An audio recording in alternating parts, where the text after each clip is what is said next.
everybody doing? It's your host. We're here with on Across the Board. My name is Colin Odom. Jaiden, Bryant. And today we're going to talk about a lot of good information with the NBA, NFL. Just going to give you a live scoop on any sports news that you missed. The Bengals took the late win against the Steelers with a field goal kick by Evan McPherson into what many called the Icy Hot Bowl.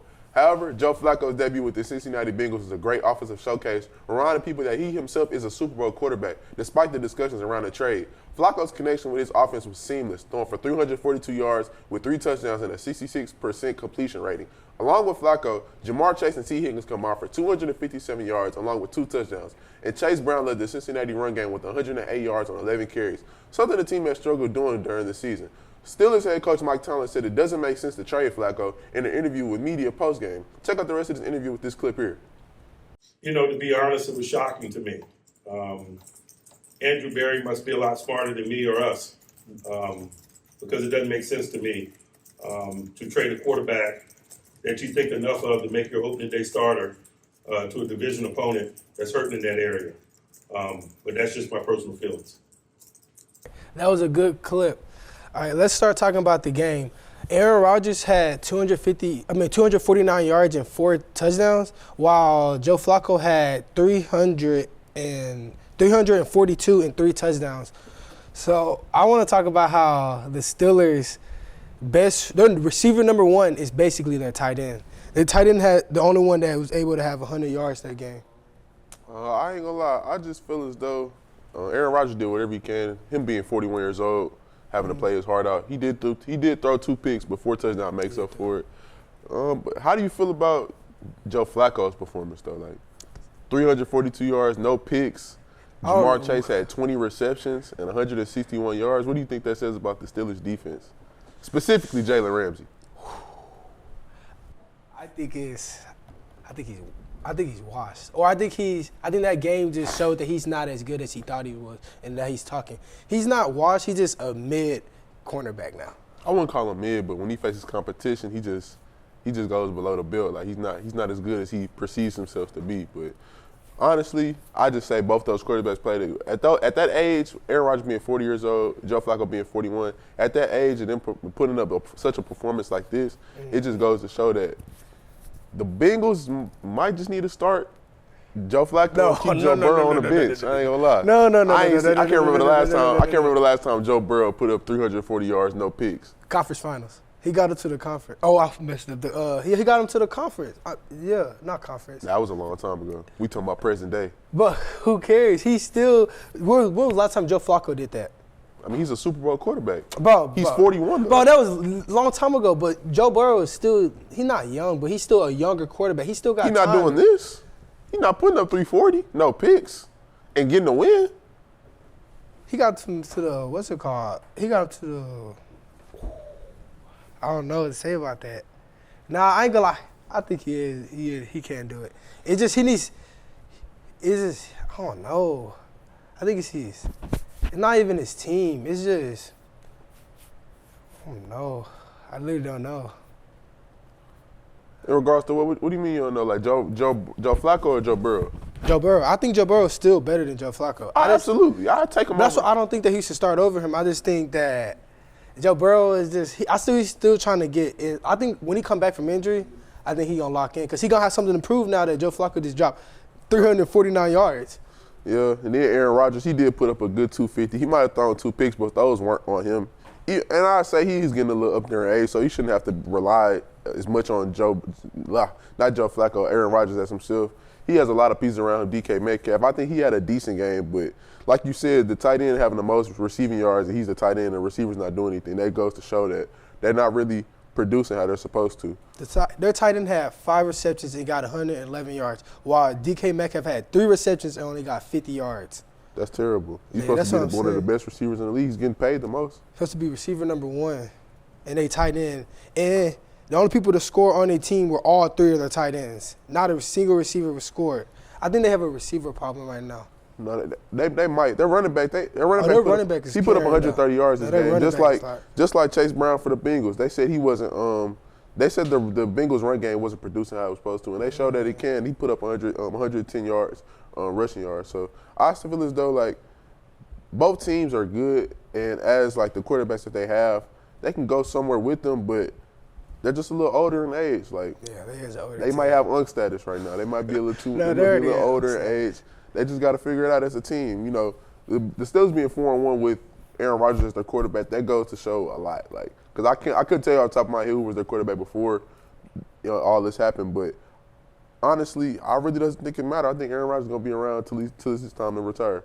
What about playoffs? How do you think they're gonna do in the playoffs? Both teams. The Steelers look fine. The Bengals look a little shaky, but this win might have shown them like they have spurts of like they can do it like a little bit better. But I don't think they're gonna be able to walk it all the way down with Joe Flacco as their quarterback. I agree with that. But I feel like that's the same with A-Rod too. I feel like something's going to happen in the playoffs and he's going to not get hurt or something. He just not going to play as good as he did today or at least last night. I don't know, man. They just gotta figure it out down the line. After commercial break, we will be talking about familiar faces that have new unfamiliar homes in the league.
In a world where the media landscape is consistently evolving, female college seniors in media and journalism are at the forefront of change. These dynamic young women are not just keeping up with the pace, they're setting it. Embracing new technology and storytelling techniques are how we keep our content fresh and engaging. We have the power to shape narratives. Adapting to change means being open to new skills, whether it's mastering digital tools or exploring innovative formats. Our versatility is our strength. Success in media and journalism today demands a willingness to reinvent, to pivot, and to thrive. We are the storytellers of tomorrow. Our voices matter, and we won't be silenced. To the female college seniors ready to take on the world, your journey is just the beginning. Embrace the change, shape the future, and thrive.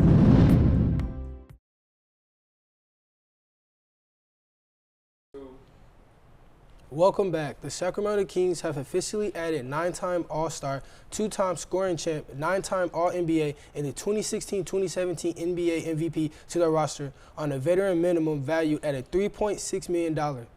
Westbrook was amongst a list of athletes that were without a signed contract ahead of the NBA season, leaving many NBA fans distraught. Westbrook averaged 13 points, a little under 5 rebounds, and 6 assists for the Denver Nuggets last season, a solid contributor on the championship team. With the addition, new teammates Malik Monk and Dennis Schroeder speak on having the Brody a part of their backcourt going into the season. What do you like about his game? Competitor, close friends. never backs down, and Hall of Fame. Yeah, a lot of guards, but I feel like Russ been playing undersized 4 the past few years, so he'll be used to that, and he can guard a 4.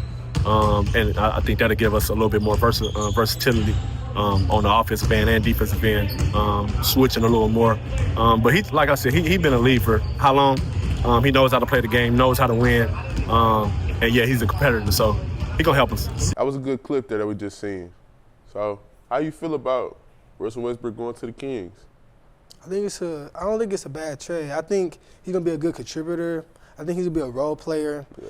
Like, he'll build them. They're not a young squad, but like I feel like they can build off of each other. Yeah. I feel as though him coming around, him being an MVP, 9-time scoring title, champ, I feel as though he'll bring some leadership to that team because they don't really have a lot of vets on that team. You got guys like Malik Monk, Zach LaVine, but I ain't gonna say it's a young squad, but they don't really have like veteran experience. Like I think their oldest guy on the team is Domantas Sabonis or Zach LaVine, and they're not really.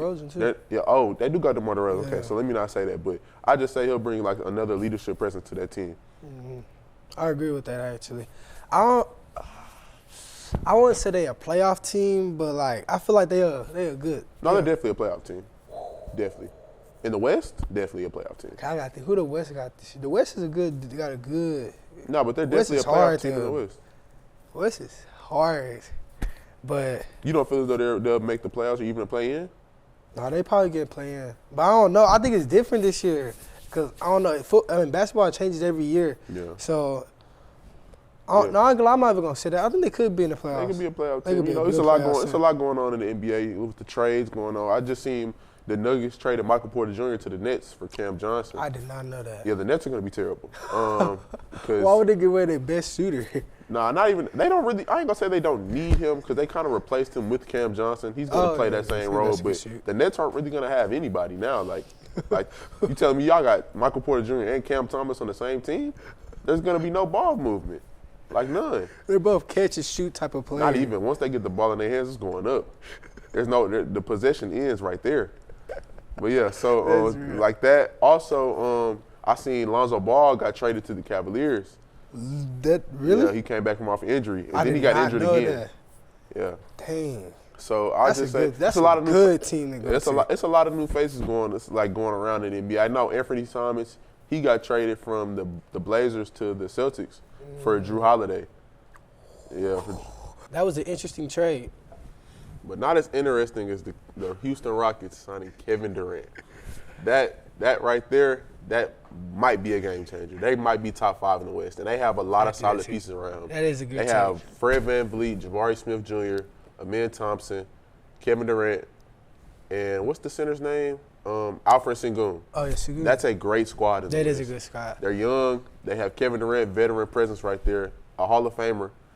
They're going to be a good squad this year. That's all I can really say about them. I don't really want to dib and dabble about them too much. We got a lot of other people to talk about. But the Rockets, that was a great trade for them. I do feel like that was a good trade because the only person they basically traded was Jalen Green, but they got somebody that can score just as good and has the playoff experience. Jalen Green's terrible. So yeah. The Suns, they're going to have a lot on their hands. They got Dylan Brooks and Jalen Green, 2 non-scorers when it matters. But it is very inconsistent. Like, I don't know. But, like, I feel like KD was a good replacement for him because, like, when they got to the playoffs, they need somebody that knows how to play. Replacement? We're talking about Kevin Durant here. He's not a replacement. He's Kevin Durant. Bro, he is basically his replacement because they traded him, but he's going to be good. I feel like he's going to be good. No, they're going to be great. I don't know. They finished second last year, so they're going to be good. I don't know if you've seen preseason, what was going on, like during practices or during any preseason games. They look like a great team to play.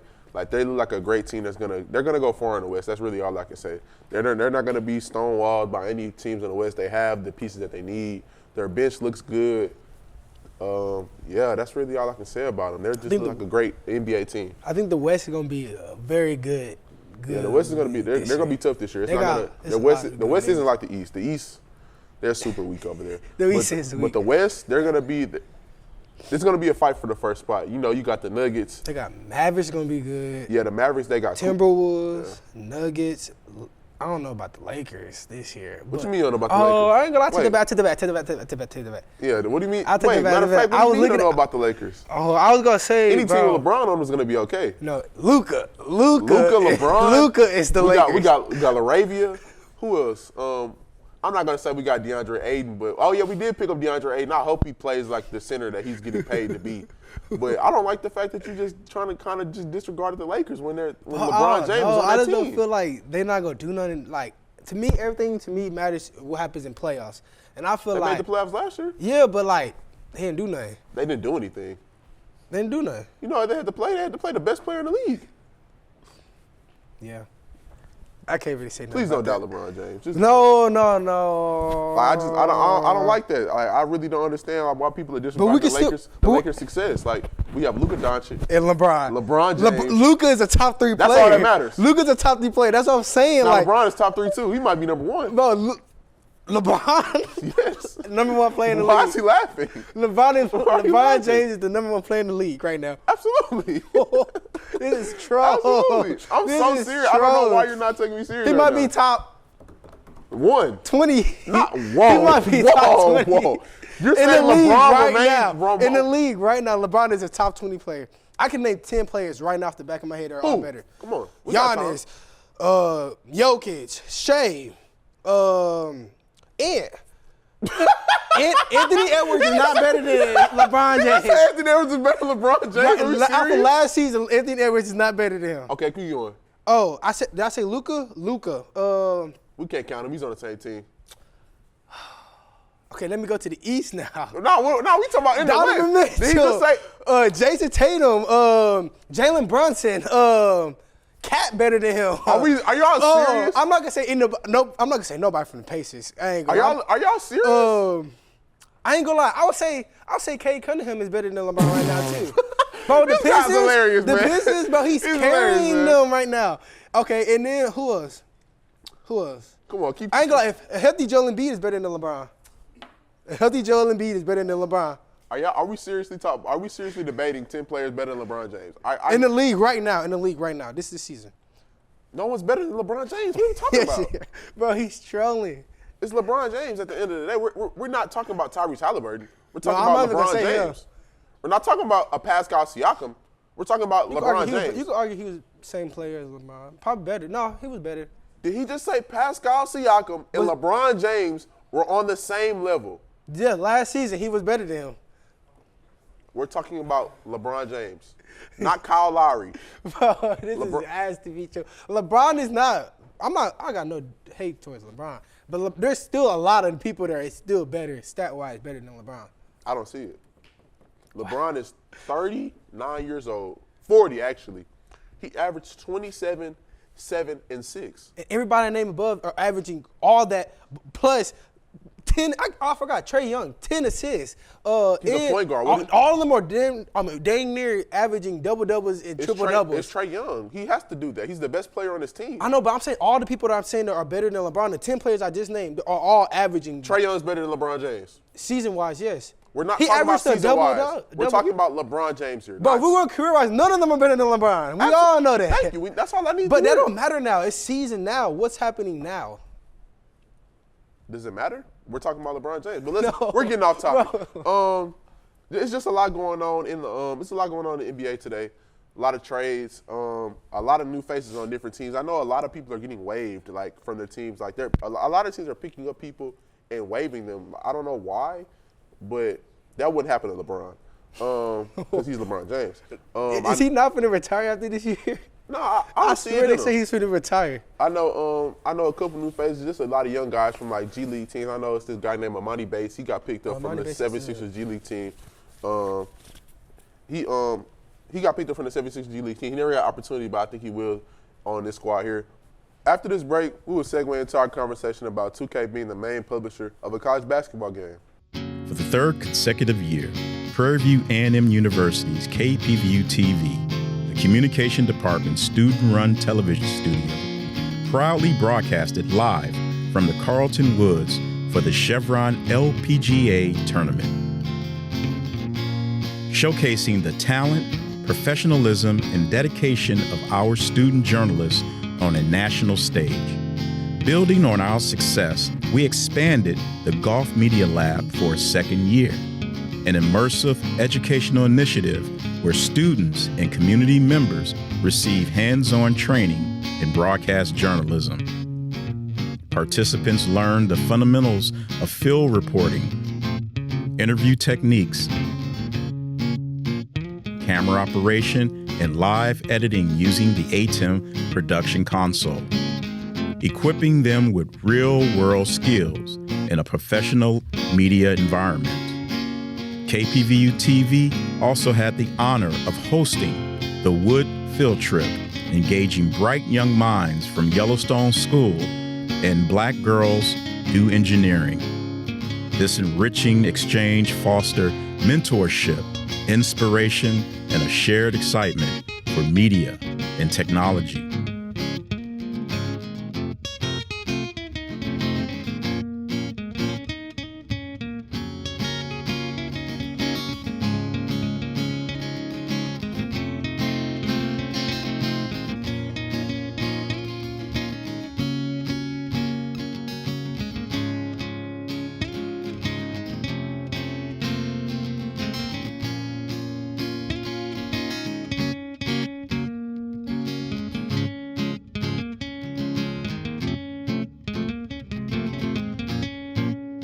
It was an unforgettable experience for our visiting students and the KPVU student staff alike.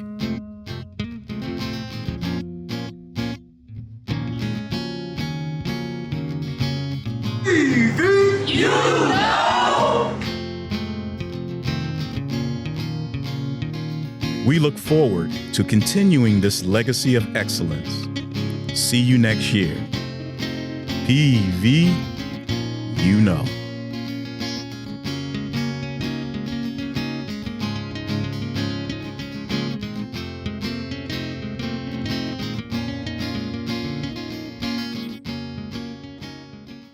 For the third consecutive year, Prairie View A&M University's KPVU-TV, the Communication Department's student-run television studio, proudly broadcasted live from the Carlton Woods for the Chevron LPGA tournament.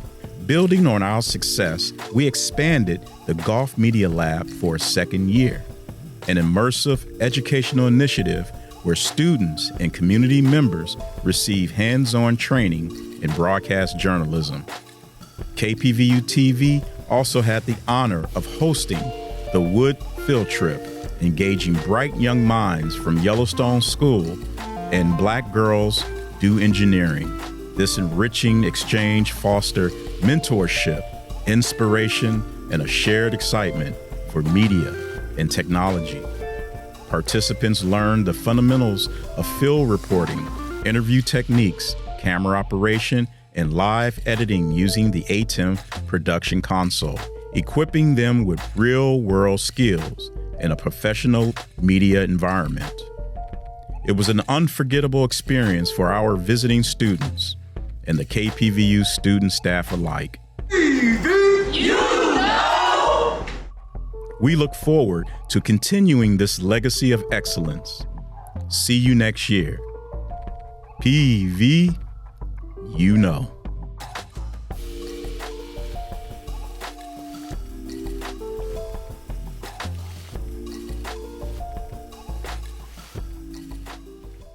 The Brailsford College of Arts and Sciences will be a dynamic learning community inspiring cutting-edge research, interdisciplinary inquiry, and the development of transformative leaders. The Marvin D. and June Samuel Brailsford College of Arts and Sciences at Prairie View A&M University is committed to cultivating global leaders who value human diversity, promote social justice, and are ready to tackle the challenges of our time with both intellect and compassion. We provide a holistic education that bridges the arts, communications, humanities, military sciences, social sciences, and natural sciences, while empowering our students to explore the full spectrum of human knowledge, excel in their chosen fields, and lead with competence, integrity, and social justice. Integrity, nurturing relationships, Social justice. partnerships, Innovation. Responsibility. Excellence. In the Brailsford College of Arts and Sciences, we inspire. Welcome back from commercial break. It has been reported by Sports Illustrated that EA won't be the publisher for a college basketball game, even after releasing a successful college football game that many regarded as revived college sports video games. 2K has produced an NBA game consistently every year, and after EA stopped in 2019, customers were left with only one option. Internet journalist Mike Straub Media speaks more about the whole ordeal in this following clip. How's it going, everyone? Mike here, and late last night, if you missed it, we got confirmation that 2K Sports is officially working on what they call a college basketball experience. Now, everything's been whirlwind. Over the past week, you've seen me report on what's been happening with the college basketball video games. We saw EA, originally back in June, EA said it was back. The CLC accepted their proposal, recommended their proposal to schools for an exclusive game that would include all Division I men's and women's programs. That's all well and good. The problem was, so EA announced the game. The problem was, schools were hesitant to go with an exclusive license with EA because they haven't put out a basketball game since 2018. So we're looking at, by the time this college basketball game would have come out, we'd be looking at about 10 years. Schools were hesitant. 2K's original proposal called for just a handful of teams in the game as DLC. They went and then added that the plan would be make a standalone game. All right, that was a great clip.